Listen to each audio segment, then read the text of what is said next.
Welcome to my channel, KetoMealsAndRecipes.com. Today, I'm delighted to share with you a modified version of my mom's Italian lasagna recipe, which is my keto lasagna made with Lupin Flour Pasta. Although all ingredients are homemade, I actually have a shortcut my mom showed me, and today I'm going to share with you.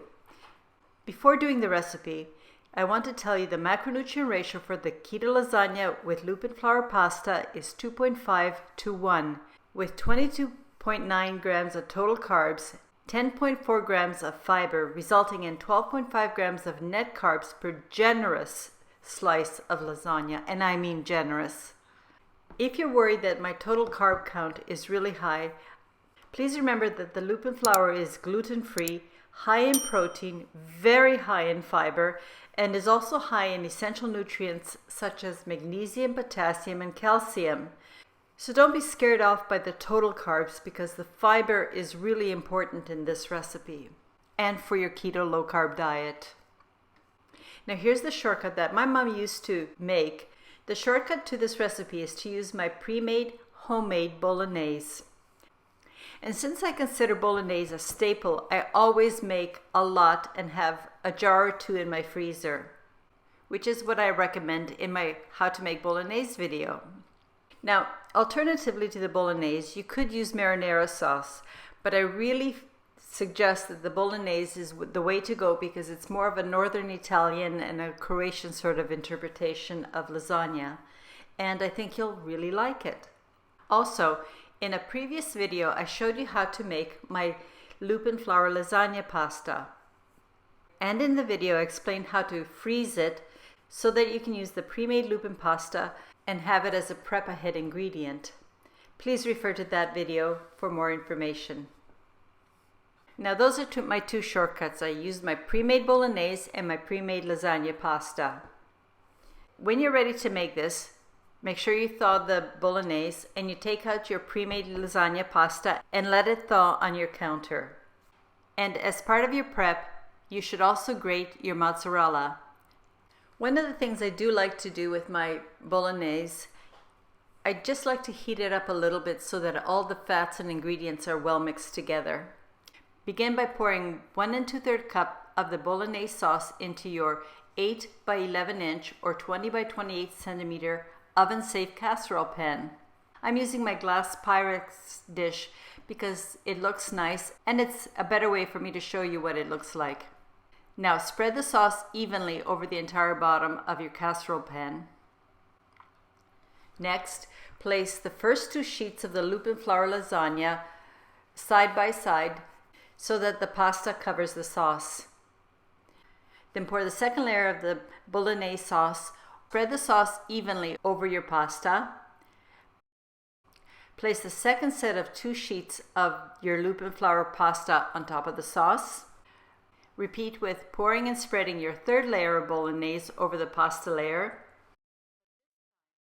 But to this layer, you also have to evenly distribute 1/3 of the grated mozzarella over the entire surface and go right to the edges. I also distribute half of my ricotta cheese over the mozzarella. The ricotta may be a little bit clumpy, so just do your best to kind of spread it out. It will spread out more when it heats. Next, place your third set of the 2 Lupin Flour pasta sheets over this cheese layer. You guessed it. Pour another batch of bolognese sauce over this pasta and make sure that you're really spreading it over the entire surface.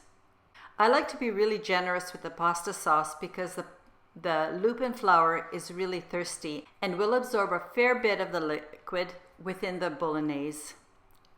Now for this layer, we spread 1 more third of the grated mozzarella over the sauce.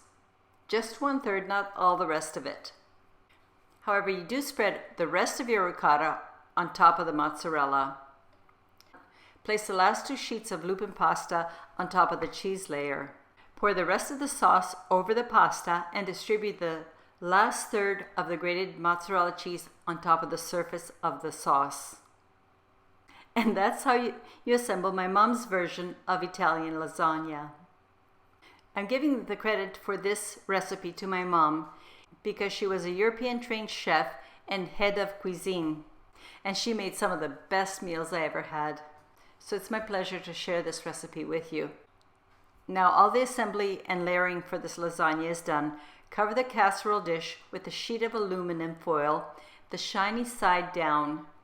Then place your casserole dish of lasagna into the middle position of your preheated 380 degrees Fahrenheit or 190 degrees Celsius preheated oven and bake for 35 minutes.